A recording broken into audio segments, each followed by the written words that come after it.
1914 was the beginning of the end of innocence for Australia. There were rumblings of war from the other side of the world. The German Empire's aggressive expansionism was directly threatening the interests and the security of Great Britain. And when Mum was under threat, a young child, Australia, was ready to run to her side.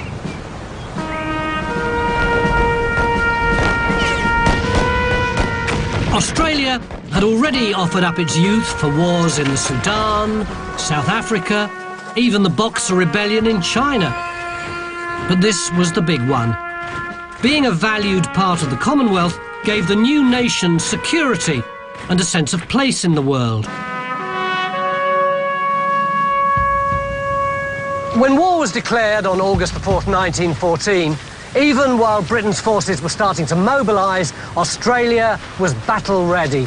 In fact, the first Allied shot fired in World War I wasn't in Holland or Belgium or France or England, but thousands of miles away, here at Point Nepean.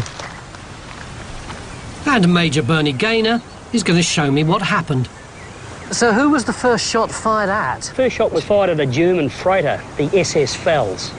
Where was it? The Fels was docked in Melbourne, about 80 kilometres over there. It had departed at dawn. It was coming up the South Channel.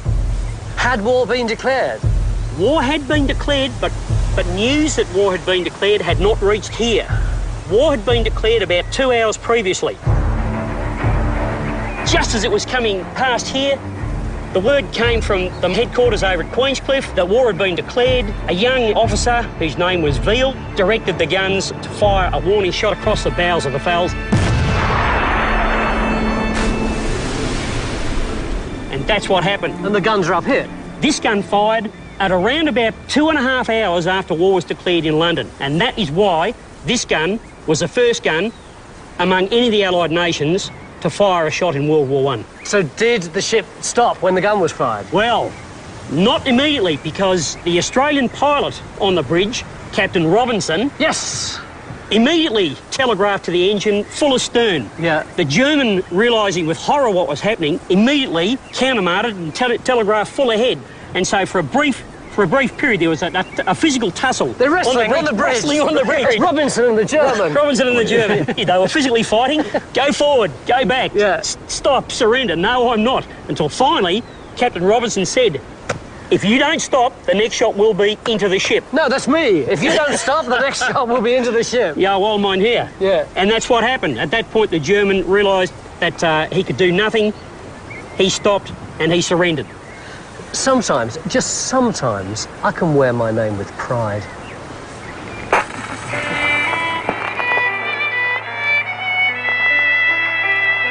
For a generation of Australians, war was a round-the-world ticket to adventure. Teenagers and young men signed up by the thousand for king and country. But for 60,000 young Australians, it turned out to be a one-way ticket. Nearly 9,000 died at Gallipoli alone.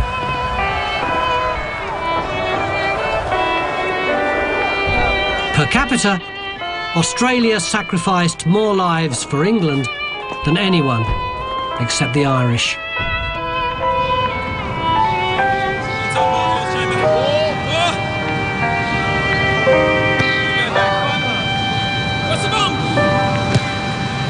By 1918, the First World War was over and 19th century imperialism was on its way out.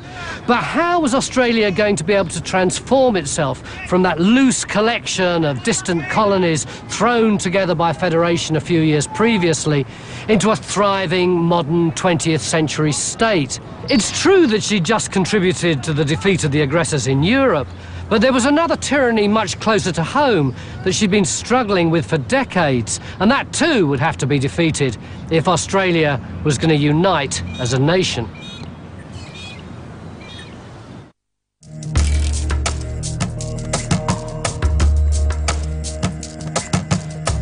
The tyranny of distance. Just look at it. Even today, the space between the cities on the island continent is vast. Early in the 20th century, Australians weren't just isolated from the rest of the world, they were isolated from each other.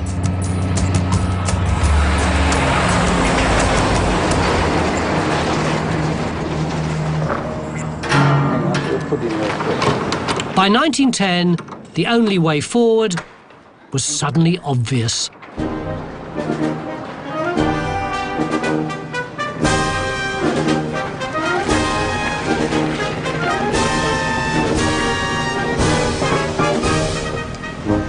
Almost exactly 100 years ago, the first successful flight by an Australian in Australia took place in a plane almost identical to this, and we're going to try and recreate that moment.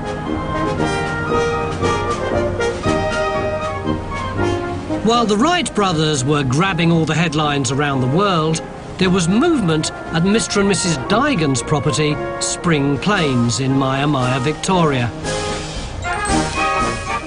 Their two sons, John and Reggie, were tinkering with a contraption they'd more or less copied from a postcard.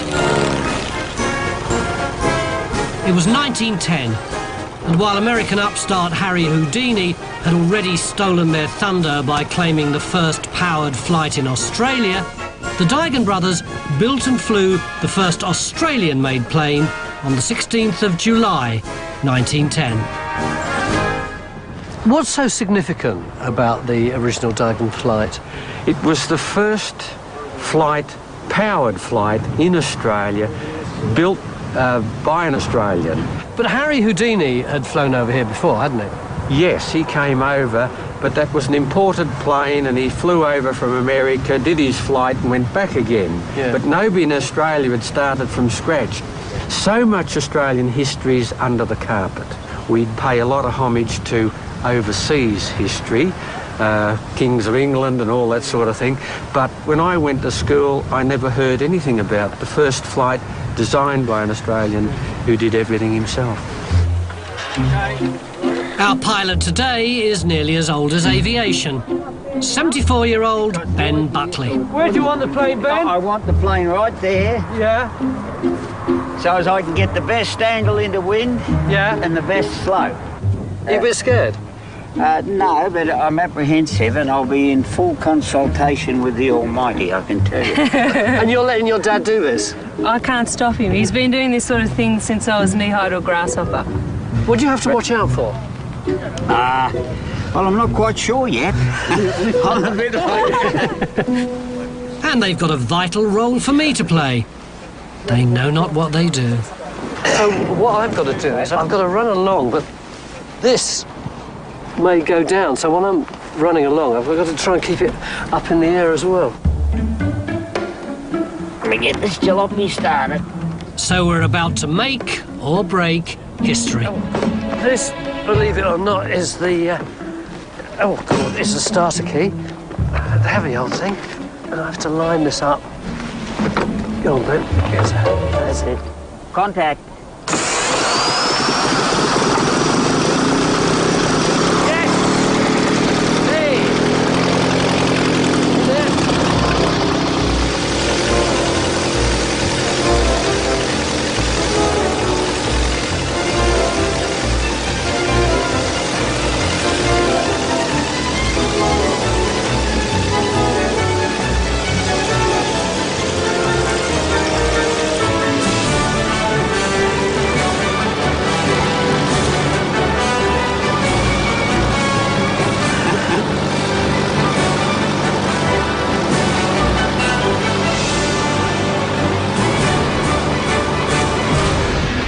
Whoops.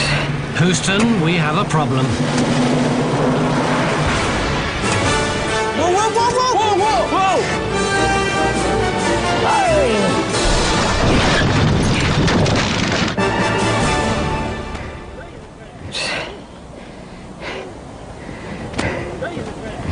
You all right? Yeah. We got it off, didn't we? I don't think so. Why? Why did it veer off? Because you didn't lift the wing properly, man. In my report, I'll blame you, Tony. That dung heap saved your life, mate. You'd have been in an ambulance if it hadn't been for that. Well, I've been in the shit a few times, Tony, but this has been on my side this time. It was. Eh? Makes you realise what a strong team Duigan must have had, and what a lot of effort, skill, know-how, and indeed what a lot of luck he must have had, because I tell you, one gust and this whole thing goes wrong. He managed to fly a kilometre, we got one wheel off the ground and ended up in that stuff. And that was 100 years later. Aviation was the great leap forward for Australia. But in the late 1930s, there was conflict once again over the horizon.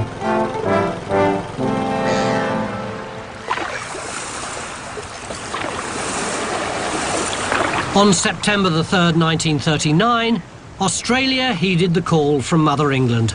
Britain was at war, and therefore so too were her dominions. I've got an eerie sense of déjà vu. Not only was the first shot of World War I fired from here, but the first Australian shot of World War II was fired from where? The same gun, the same position. How come? That is so eerie. Indeed it was. A very strange turn of events. What happened in World War II was that war had been declared. A whole new series of regulations required of merchant vessels entering Port Phillip, and an Australian coastal vessel was trying to pass through the heads to enter into Port Phillip Bay. Signals were made, it didn't answer them, boom, a shot was fired. Who by? By this gun, under the direction of Commander Veal. Commander Veal, the same bloke who'd given the order all those years previously when the shot was fired in the First World War. Indeed. The vessel didn't answer the signals that were made to it. So he was just having a pop at some lazy Australian sailors, basically? He was very, very cheesed off with the way the maritime fellows were not adhering to the new requirements of signalling and answering because of the declaration of war. And he said they need to learn a lesson. And for the next 2.5 years, it was the only shot fired in anger on Australian soil. From an Australian perspective, the Second World War, like the First, was being played out